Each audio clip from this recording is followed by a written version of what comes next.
Bem-vindos a mais uma conversa nossa aqui. Hoje a gente vai mergulhar nos pensamentos de uma figura assim muito intrigante, Marco Aurélio. Ah, sim. O imperador romano filósofo. Exato. Pensem só, o cara mais poderoso do mundo na época dele, comandando legiões, lidando com guerra, peste, e aí, à noite, ele sentava e escrevia. Mas olha, não era para publicar. Era para ele mesmo. E é justamente esse material, né? Os excertos do e-book Meditações, lá do Projeto Gutenberg, que a gente vai analisar hoje. Não é um tratado, como você disse. São notas íntimas, sabe? Um exercício de autoexame, de buscar força interior. É quase um diário, né? É, tipo isso. E ter acesso a isso, a mente de um líder desses, num período tão conturbado, é algo raro. Com certeza. E a nossa ideia aqui hoje é tentar tirar desse diário filosófico algumas ideias práticas, sabe? Como é que ele buscava a serenidade no meio do caos? Que ferramentas ele usava na cabeça dele? Vamos olhar não só as ideias, mas tentar entender o homem por trás delas. É uma chance fascinante, porque o contexto deixa tudo ainda mais impressionante. A gente não está falando de um filósofo isolado numa torre, né? De jeito nenhum. Quem foi esse cara, afinal? O grande paradoxo é esse, o rei filósofo. Poder absoluto por fora, mas um foco total na paisagem interna, na virtude, na razão. E essa busca... Bom, não era um passatempo tranquilo, não mesmo. O reinado dele, ali no século II, foi pauleira.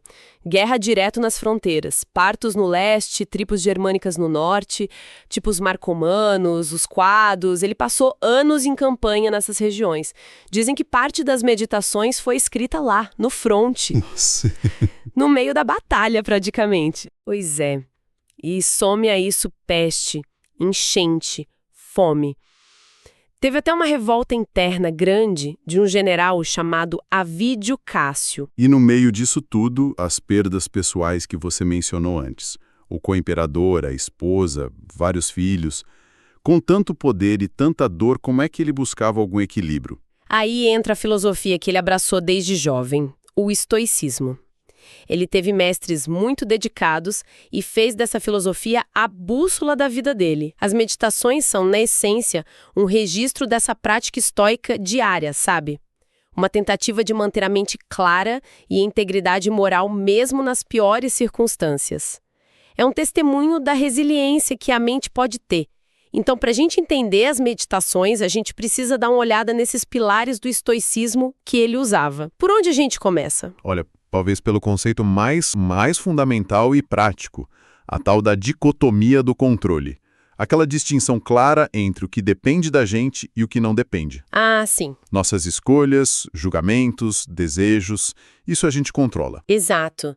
Agora, eventos externos, a saúde do corpo, dinheiro, o que os outros fazem, isso está fora do nosso controle direto.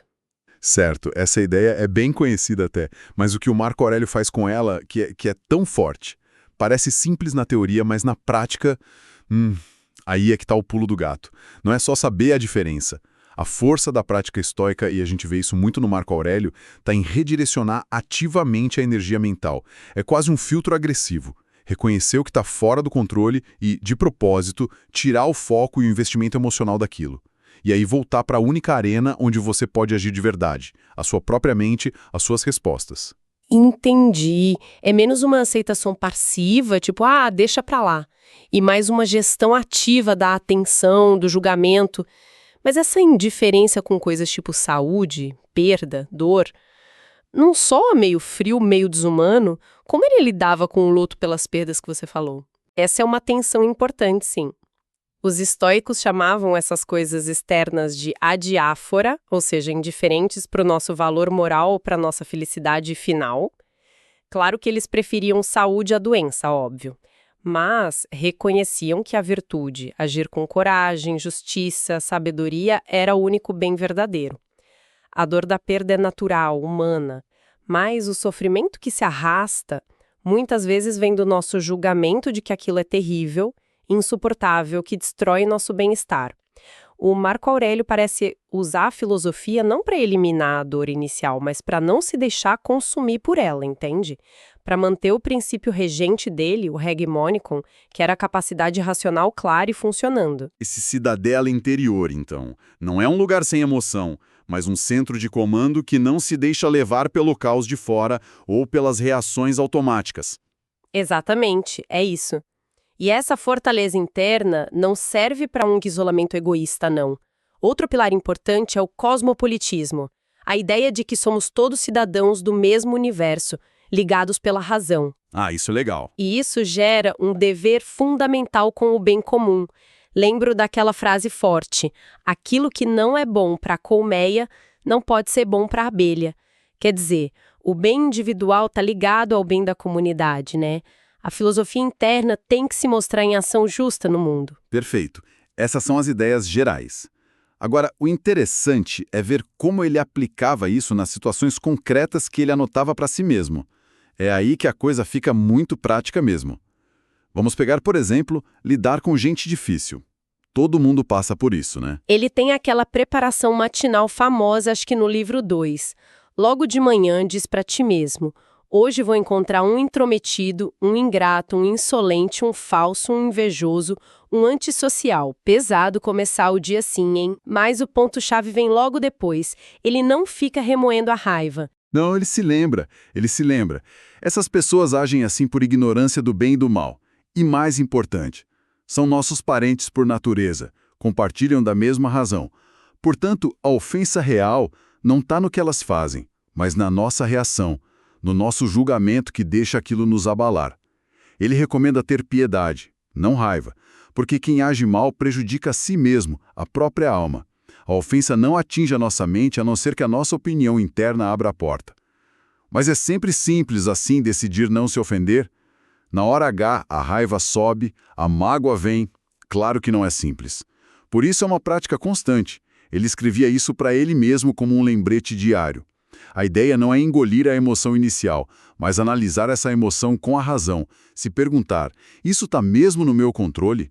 A ação dessa pessoa realmente me diminui ou me impede de ser justo, de ser corajoso? Faz sentido. E ele tentava viver isso. O exemplo histórico da revolta do Ávidio Cássio é impressionante. Apesar da traição enorme, Marco Aurélio lamentou a guerra civil, expressou desejo de perdoar. Mesmo depois que o Cássio foi morto por outros soldados, ele se recusou a punir a família ou sequer a ver a cabeça do traidor. Ele focou na própria justiça, não na vingança. Nossa, isso mostra uma força de caráter imensa, né? Guiada por essa filosofia. Outro tema que aparece o tempo todo é a questão da mudança, da mortalidade. Ele parece quase obcecado com a transitoriedade de tudo. Sim, ele repete isso como um mantra. Corpo, fama, memória, tudo passa. Cita nomes enormes: César, Augusto, Pompeu, lembrando que todos viraram pó e história. Este mundo é mera mudança, e esta vida, opinião. A morte é vista como evento natural, uma dissolução nos elementos, parte do ciclo cósmico. Nada a temer ali. E ele usa umas técnicas mentais para internalizar isso, tipo a visão de cima. Imaginar-se olhando o mundo lá do alto, vendo a agitação humana, exércitos, mercados, casamentos, funerais, tudo pequeno e passageiro. Exato. Ou aquela reflexão sobre a imensidão do tempo. O que são nossos poucos anos diante da eternidade? Parece meio mórbido, mas o efeito é libertador. Essa é a chave. para nós pode soar mórbido, mas para o estoico, encarar a impermanência de frente libera da ansiedade sobre o futuro, do medo da perda, da morte. Libera energia para focar no único tempo que a gente tem, o agora. E na única coisa que a gente controla, a qualidade da nossa ação presente. Isso conecta direto com o poder do nosso julgamento, da nossa opinião, que você mencionou. Ele martela muito nessa tecla. A perturbação não vem dos eventos, mas da nossa interpretação. Lembra-te que tudo é opinião. Essa talvez seja a ferramenta mais poderosa que ele nos oferece. A capacidade que a gente tem de suspender ou alterar nosso julgamento sobre os eventos. Tem um exemplo no livro 8.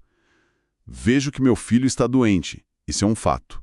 Mas o pensamento, ele corre perigo de vida, é uma adição da minha opinião, que gera medo, angústia. A proposta dele é: se atenha aos fatos, e questiona essas interpretações automáticas.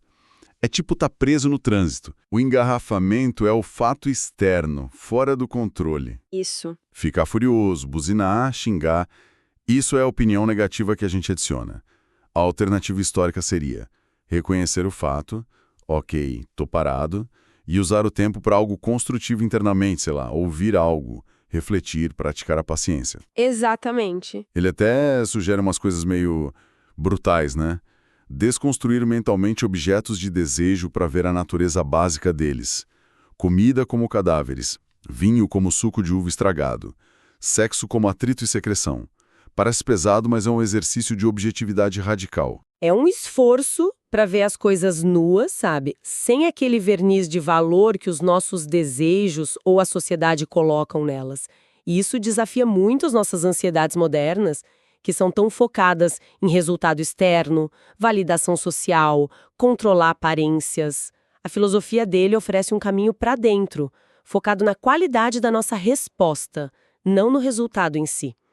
E tudo isso leva ao grande objetivo, achar paz interior e propósito.